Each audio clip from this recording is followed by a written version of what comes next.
Welcome back to another episode of The Apple Guy. The year 2014, the Apple Watch announced at September event and released 7 months later on April 24th, 2015. This is the first new Apple product to be developed and released since the legendary leader and co-founder Steve Jobs passed away. The Apple Watch featured a square design with a digital crown on the right-hand side. Below the digital crown is your side button for power and off and app switching. On the left side of the Apple Watch is a microphone at the bottom, and above that is your speaker. On the back there are two release buttons, top and bottom. One there, which is used for your watch bands. In the center is a ceramic, or in this case, a composite black back glass that houses 4 green light sensors in the center. 2 are for receiving the light bouncing off your skin, and the other 2 are for shining the light onto your skin for the heart rate sensor. And built into the back circle is a Apple proprietary wireless charger, which uses, in my opinion, a cute little puck, as seen here, which magnetic inductive charging.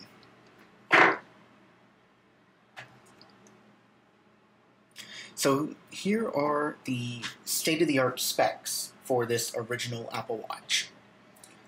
As follows: the CPU is a Apple-designed ARM S1 at a 28 nanometer construction.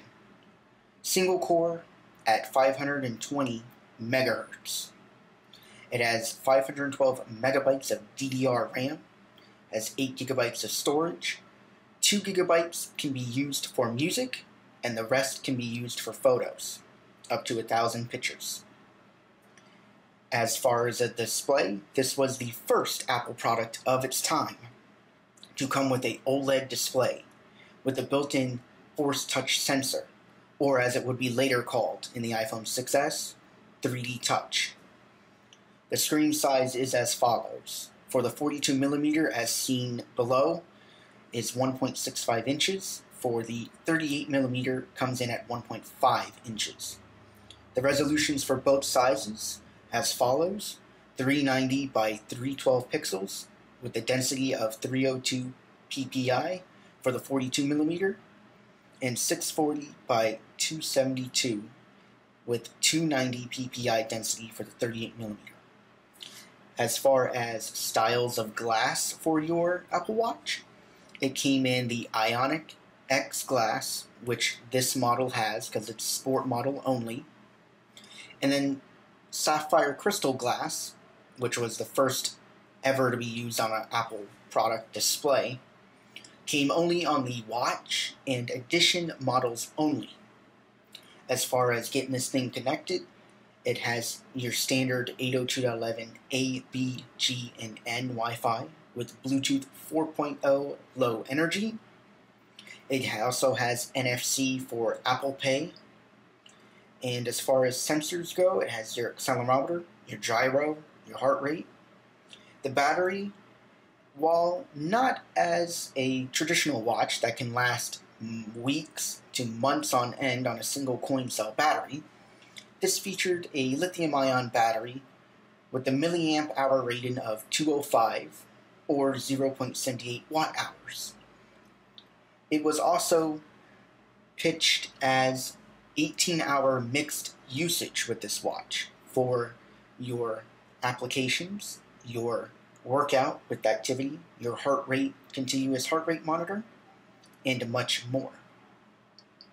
This Apple Watch started on watchOS 1.0, which heavily relied on the iPhone and required the iPhone Companion app to set up the device, which is still used currently today. And it went all the way up to watchOS 4.3.2. The starting price for the sport models as follows: $349 for the 38mm, and for the 42mm, $499. The Apple Watch model, the one that came with stainless steel and sapphire display, started at $599 all the way up to $749. For the Apple Watch Edition, which came in 15 karat gold or rose gold, started as low as $10,000 and all the way up to $17,000 for the expensive Apple Watches. So you guys can see, this is my first one that I have, the Sport Edition. So with this Apple Watch, it's a very lovely product when I first got it, and it still is to this day, even though I have since upgraded to the Series 3 back in 2016 when that model came out. As you guys can see, it does receive phone calls, of course, over the Wi-Fi with the newest software update. But you can see on the display it has not burned in after 5 years. Now, why might you think that? Because on other devices that have OLED displays, you see burn-in of either green, yellow, purple, and blue, and some other colors. On the Apple Watch, Apple implemented in the software something called pixel shifting technology, which the pixels you see in front of you, they shift every few seconds to keep the image from not going static. That is a perfect way to make the OLED go into longevity mode for a product of this size and class. And Apple wanted to deliver the best of the best experience with the display. So that's very cool for their first OLED display, even on their iPhones when it came out in 2017 with it. The best OLED displays in terms of no burn-in and any issues like that. And the Apple Watch, when this product came out, very interesting. Look at that, light and thin bands. Just look how easy it is. You can just take your thumbnail, you push, slide out, and there you go. You got your band out and your other band. So this Apple Watch resembles the iPod Nano 6th generation because it took some cues in terms of the square design, and obviously they threw in Apple Watch hardware, repurposed a design and made it better. So this is what it looks like without the bands. And people noticed on the inside of the bottom clasp here, you guys may or may not see that, there is a little diagnostic port that you can take a SIM card tool, ejector, and right there you can eject it. And that was used for Apples to diagnose it at the Apple Store and whatnot. There was a product called a reserve strap that you can buy and put it on, but that was never released because watchOS 2 cut that ability off to access that port to third-party users. So let's take a look at some of the software features. So this Apple Watch has the latest 4.3.2 that it can run. And as you can see, it snaps right in. It has all of the latest applications on it. There were more at the time when this thing came out. Almost every major app company had their Apple Watch extension app, essentially, for the Apple Watch. But as time went on, they pulled them and whatnot. So these are a few that are here, besides the Apple native ones.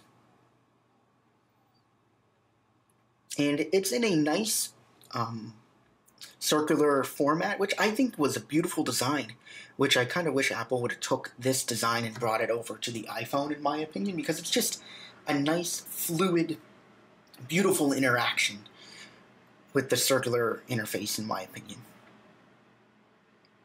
And we can take a look at the Apple Heart app. So this is the heart rate app, and this is like an old reading, but as you can see, that's how it works. As soon as you open it, that's how the sensors work. So you have two green lights, which these lights are actually been tested and certified extensively. This Apple Watch has been tested and certified for the heart rate sensor to work accurately. And those lights are very important because they shine through your skin and right to the blood vessels and whatever light gets absorbed and is able to be picked up by the other two receiving sensors calculates your heart rate. So that's very cool for this type of device. As far as practicality, it is pretty much a way to not get distracted by your phone. So this is like a companion device, of course. And you can get your notifications on your mail. You can swipe up at the bottom and you can check your battery. You can go to airplane mode. You also had eventually a light, which is here, which you lift it up and it would go to its full brightness, which this one only has 450 nits, not 1,000 as the later models. You had other settings like theater mode, which came in watchOS 3, do not disturb, which has been there since the beginning, silent mode, and your AirPlay functionality to go to your AirPods or whatnot. And it automatically connects to Wi-Fi since watchOS 2, due to the fact that it takes your settings from your iPhone, of course. The speaker, you can't play any music through it natively. It only does the sounds for notifications, the phone call you might have seen earlier and whatnot. As far as water resistance on the first generation, it is technically in the booklet water resistant. They really called it splash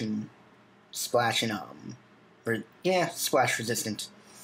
But people did it testing when this came out, and it did work in the pool and the ocean and whatnot. But of course, Series 2 and later built that functionality into it and made it 50-meter water resistance, which upgraded the speaker system so it can vibrate to shoot out excess water built into it. That was very nice for the later generation models. But this one did perfectly without that capability. But as you can see, this Apple Watch went from a geeky product to a product that people love and use every day, and it's now the #1 selling watch, but went above Rolex and Swiss Watch and things like that. So it's very cool in 5 years that they took a product that was really designed when Steve Jobs was around. That was another big thing when this watch came out, because people were like, whoa, we no longer have a CEO and the co-founder, since he passed away of pancreatic cancer in 2011.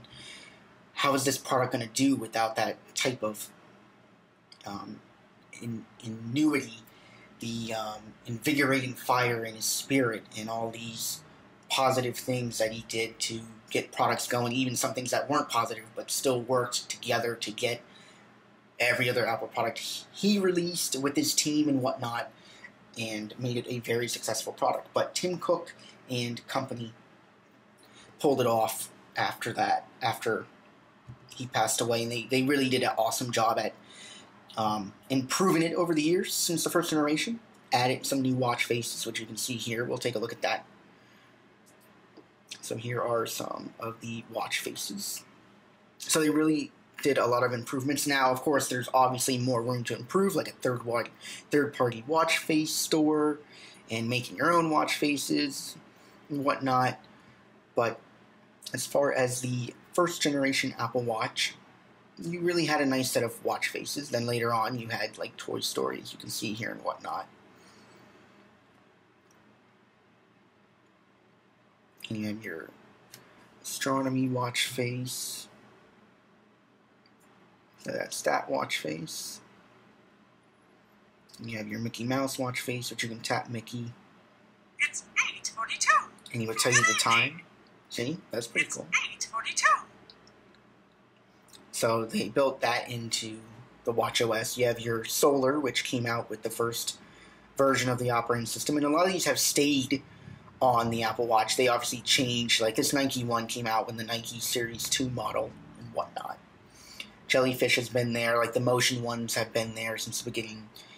And pretty much things have sort of stayed the same since the original in terms of your usability with how everything interacts. And as far as apps go, it's really sad to say that a lot of apps left, and some of them had never returned, even though watchOS 6 has now let users be able to install apps directly on the watch itself without using the iPhone, and do software updates through the Apple Watch and whatnot.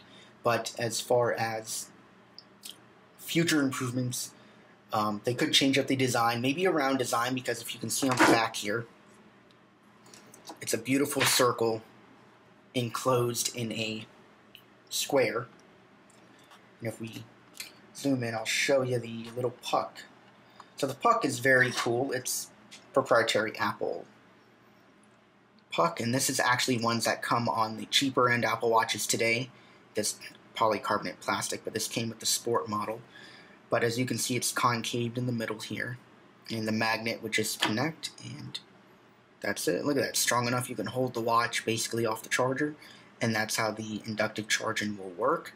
It's not Qi charging standard, it's Apple's proprietary standard, so you have to buy MiFi certified chargers for the Apple Watch, dock stands, whatnot.